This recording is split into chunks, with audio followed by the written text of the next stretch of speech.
Hello and welcome back to A Picky Vegan. My name is Erica and this is Diaries. Today I'm going to be teaching you how to make a strawberry banana smoothie. Now everything on the left of the blender right here, these three ingredients are the bases of what you need. This is all you would need to make it. Everything on the right is optional and subjective to my diet essentially, or my lifestyle, the things we usually consume. So first start, you get a liquid. I have coconut milk. You could use any kind of milk. Previously we've used almond milk. If you want this to be a more tangy strawberry banana smoothie, you can use orange juice, peach juice, which is a little sweeter but still more tangy than milk, or a orange pineapple blend. But today we're going to be using coconut milk, and if you're thinking about getting this brand, fair warning, it doesn't taste like coconut. It tastes like nothing. There's no flavor at all for me. Typically my mom or my dad say there's no flavor. So it's just really the thickness of it and what it's made from. And it's just me eating this, and I'm actually using my Blendjet with the extra large jar. This is 32 ounces. We're not going to use all of that, but you could if you wanted to. So to make a personal sized smoothie, you're going to add about 8 liquids, which is 1 cup. And it's very important, at least I found, to add your liquid first, and then your frozen fruit or regular fruit last. It just makes it easier to blend. Also, it's more accurate when you add your liquid first. If you try to add your fruit first, and then you add your liquid, and you think, oh, I added 8 things of liquid when there's fruit in there. That's about a cup. It's not, because the fruit already takes up space. So if you want to make sure you're getting at least 8 ounces or a cup of liquid, add your liquid first. And I'm going to go a little over that just because I'm hungry today. This is my lunch. So I'm at about 12 ounces. And then we're going to add our strawberries and bananas. So this is just a blend of strawberry bananas that are frozen. I like using frozen fruit a lot just because, one, it's easier having frozen fruit in the freezer. You never have to worry about it spoiling as fast in like a week if you have regular produce. They're also usually sliced already, so it's really easy and convenient. You can just buy a bag of frozen bananas and a bag of frozen strawberries. They don't have to be mixed. This is also just for convenience. What you have to watch out for when you're buying a mixed bag is the ratio. Sometimes you'll get more strawberries than bananas, or vice versa, or they'll be at the bottom. It will be really mixed.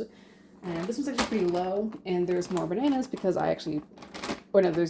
there's more bananas than strawberries, but these strawberries are extremely big. And then for my Blendjet, I made sure to thaw these out just a little bit. You don't necessarily have to do that if you're using a Blendjet, but I do it mainly for the strawberries because they're really big. So I just want to make sure I'm not overworking my Blendjet. You don't have to use Blendjet. You can use a Vitamix or a Ninja or any other blender you have. The kind of blender you have doesn't matter, as long as it will hold all of the liquid. Because the other thing to note is if you have 8 ounces or a cup of liquid, whatever if it's the juice or if it's the milk, you're going to add, I would say half a cup, if not 1 cup, that's equal to that amount in fruit. So it will never just stay 1 cup of liquid. It's going to be more than that once you add your fruit.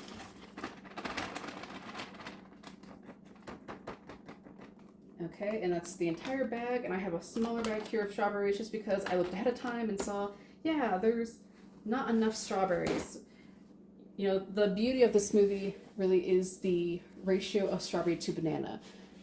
You get the sweetness from the banana, but then kind of that berry tartness from the strawberry. So if you like it a little more sweet, then you would add a bit more bananas. You're gonna have to eyeball some of this. I would say half a cup of bananas sliced, or a little less than half a cup, and then about less than half a cup of strawberries. I haven't measured this ratio in a long time. I usually just eyeball it. I just know that I want a handful of strawberries and a handful of bananas, and sometimes I add more bananas than strawberries because I like it to be a little sweeter. But I do want the strawberry to be strong. And these are, let's see. So the strawberries I added beforehand were pretty big. If they're sliced, you would add more just because there's less strawberry. But since these are really big, you get a lot of strawberry for the amount of volume it is. So I'm not adding much more. Just a few.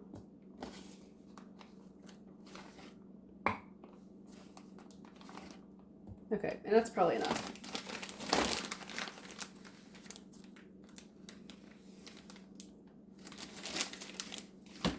And that's all you would need for a strawberry banana smoothie.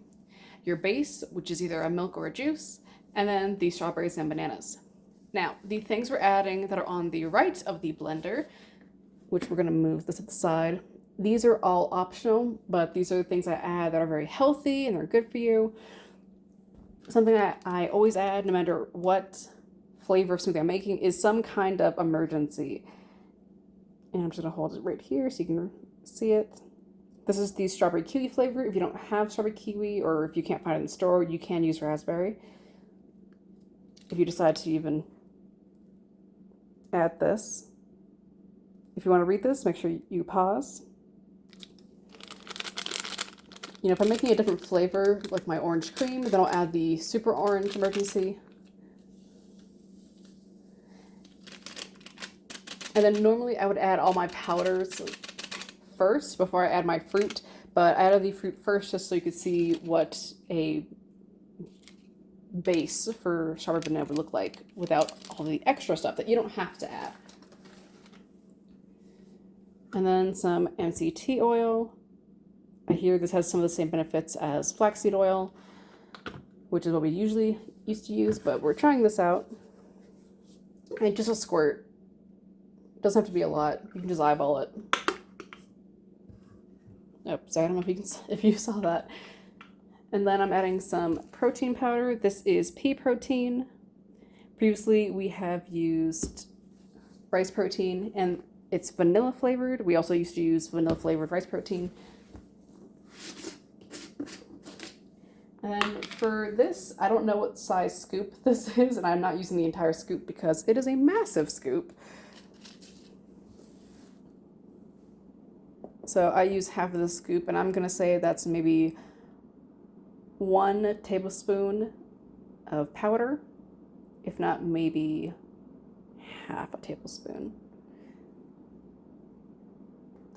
If you're trying out a powder for the first time, whether it's a supplement or something that has like a health benefit, then try it in small quantities first, especially if it has a taste. This does have a taste, which is why it's even the flavor. It's not super strong. You won't really notice it.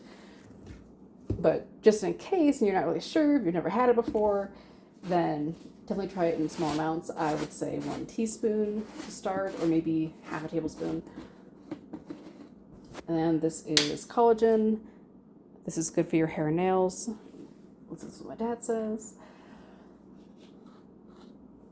And I'm not sure what the scoop is either. Some of these come with their own scoops, but they don't really say, how much it is. This to me also looks like, see, it's smaller than the other one, but I want to say it's also 1 tablespoon, if not half a tablespoon. This one would maybe be half a tablespoon. The pea protein might be 1 whole tablespoon. But for both, I'm using half. And that's what I'm just guesstimating. They have no measurements on it. I'm just eyeballing it. If you want to use some actual measuring spoons, let me just grab one here. Half a tablespoon, or let's see. Here's 1 whole tablespoon. This actually is easier to visualize because it's actually round. I don't know where the half tablespoon one is, but either way. And then lastly, and remember this is all optional. Every powder and liquid I've added, when I say liquid, I mean the oil. It's all optional. I don't know if I showed the back of this bottle.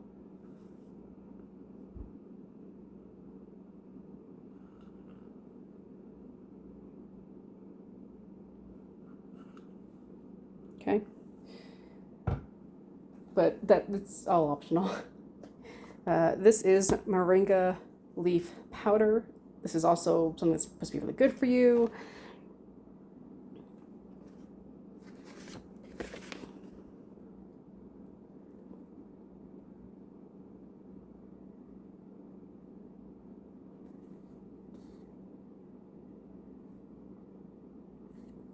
Hang on, there's like a glare.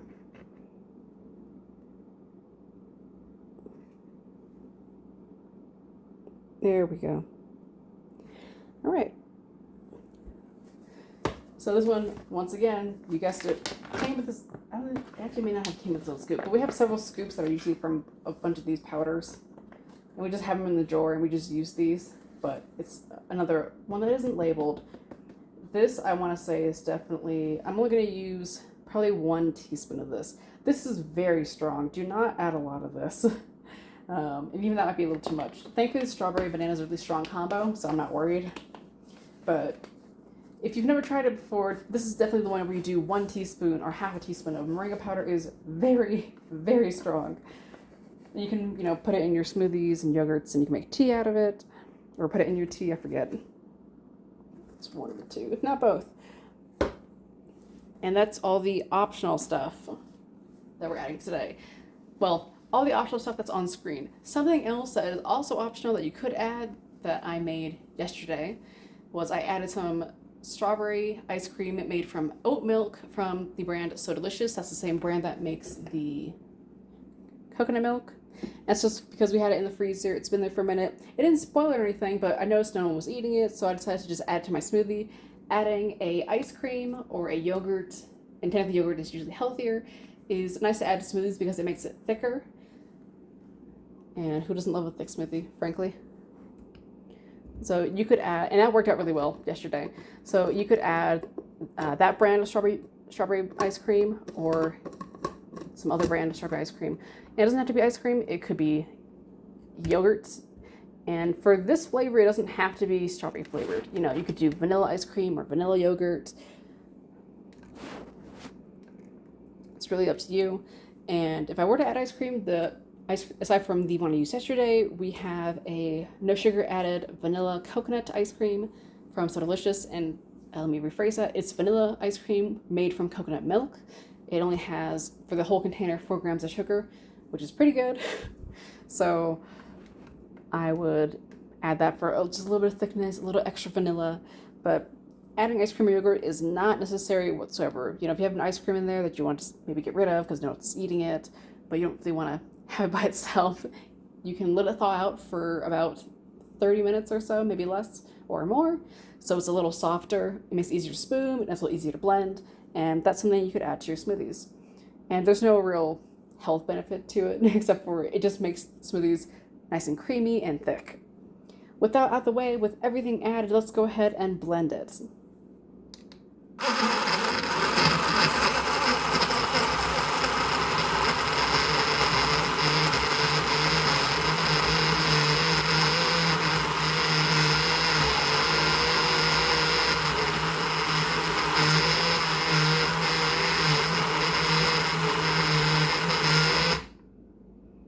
Right, and you'll see some of the powders, they just stuck right up here. So what I will usually do, you can shake it, but it's kind of just plastered onto the side.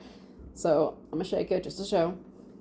And that does work for a lot of it. And I will blend it again. One blend, especially when you have a lot of fruit, especially frozen fruit, and if you're also adding ice cream or making your smoothie really thick, then you have to blend it a few times.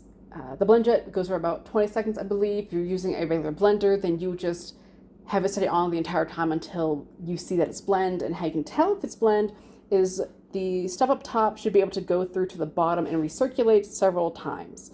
If you see only the bottom is being blended while the top is just kind of staying there, your smoothie might be a little thick. If your smoothie is too thick, you can add more of your base, whether it's the juice or the milk. And that's kind of how you get it thick. Instead of adding ice cream or yogurt, if you want to just make it thick without any of the optional stuff, you just change your ratio to fruit and juice. Still add your 8 liquids of juice, or 8 ounces of juice, but add more fruits. You can add less liquid, but you're also changing, how much of the smoothie you're gonna get. If you want to be a little more runnier, then you would add less fruit or more of your base.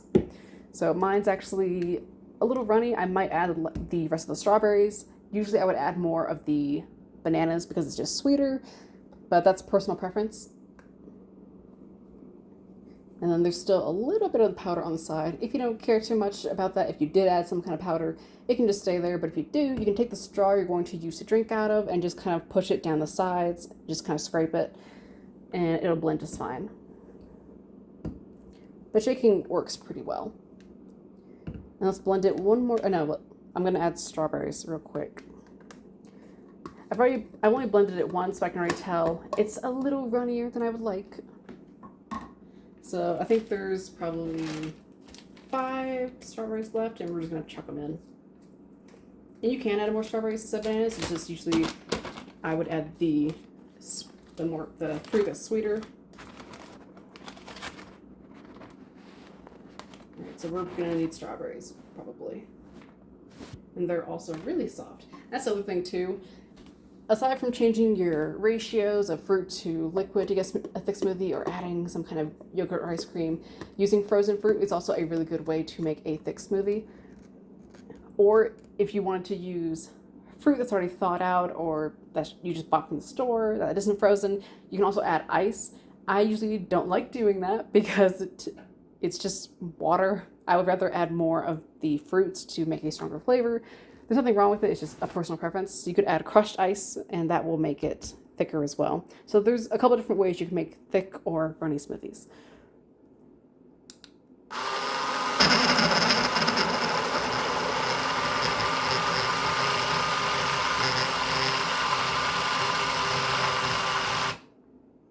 Yep. See the red light? That means something's caught in the blade. And that just means we're gonna shake it. We're gonna shake it just to help it out a little bit.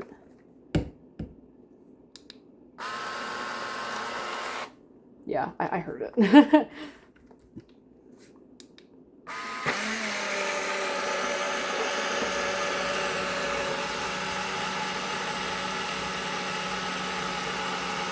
See how the bottom is blending a lot, but the top isn't moving too much? That's when you shake it a little. And you just watch it. That's all. Oh, sorry. You're just gonna watch it.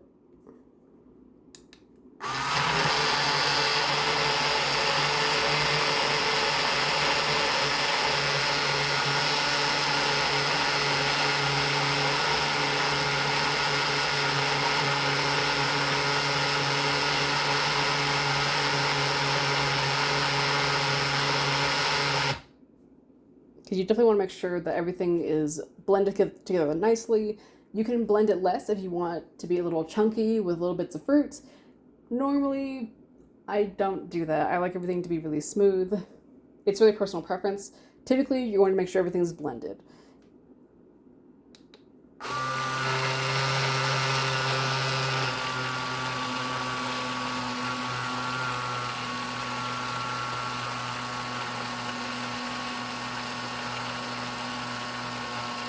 See how quiet it is? Either there's something kind of close to the blade that's making it stall a little bit, or something you can do if it's not blending properly, which could either be it's too thick for the blender to handle, not just this but any blender, or there's an air pocket. And what you can do to fix that is just take off the lid for a second. Just take it off, just to relieve some of that pressure, and then put it back on. Then sometimes I won't do it with a blend jet because it's very small and I could easily spill this, but you can take off the lid and lightly start tapping your container to help the air bubbles escape from the bottom to the top, and that should help. And also shaking it a little bit. You can't really shake with a regular blender because there can be gaps, because usually there's a hole in the top, so you can add in fruit while it's blending, but for something like this, you could shake it. It really just depends on what kind of blender you have.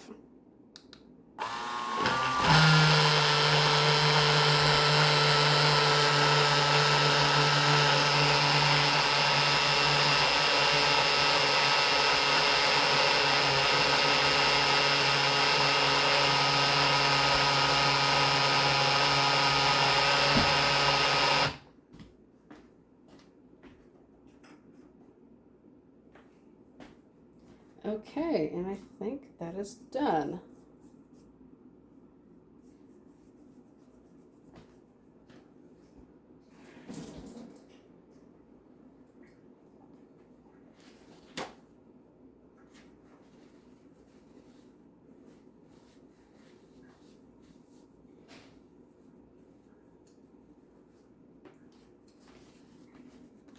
So now that it's done, what we're going to do is we're going to transfer it to a glass just so you can see it better.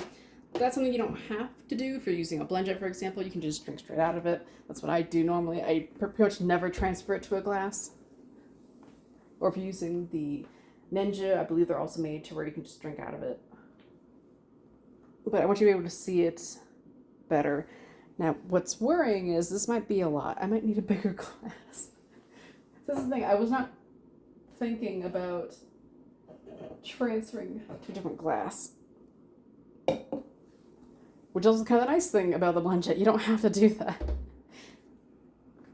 Alright, so here's our straw.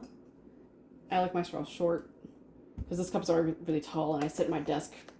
The desk is pretty high. My chair's already as high as it will go, so short straws are better. And let's see if I can do this without spilling. Nope. I'm going to get a paper towel just in case. Okay,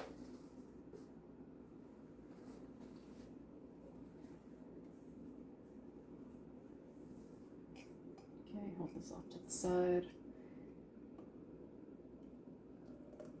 And see, it's a little thick. It's not runny. It's definitely has some thickness to it. Oh, I've made too much. Well, I'll have to drink the rest of this in the blender. Yeah, there's not much left. I'll just drink that in a second. But there is our strawberry banana smoothie. Now, I didn't have a clear glass big enough, so it looks like a different color, but let's get a close-up shot. And look at that. It's a nice pastel pink. It's a little thick. You notice it more when you're stirring than doing this. The one I made yesterday, it was on the straw and would not fall off. It was very thick. But yeah, that's how you make a strawberry banana smoothie. Let me know how you make yours in the comments below. Do you use juice instead? What kind of juice? Do you add more fruits than just the two I added? I think Jamba Juice, for example, adds apples as well. We don't have any apples. But let me know. Thank you so much for watching, and I hope you enjoyed the video. Now, if you did follow this tutorial, please let us know in the comments below. But then also, I believe my mom has a social media for this YouTube channel. It should be in the description. So tag her on Twitter and any other place. I believe she's also on TikTok. So let us know. Thank you so much for watching, and I'll see you next time.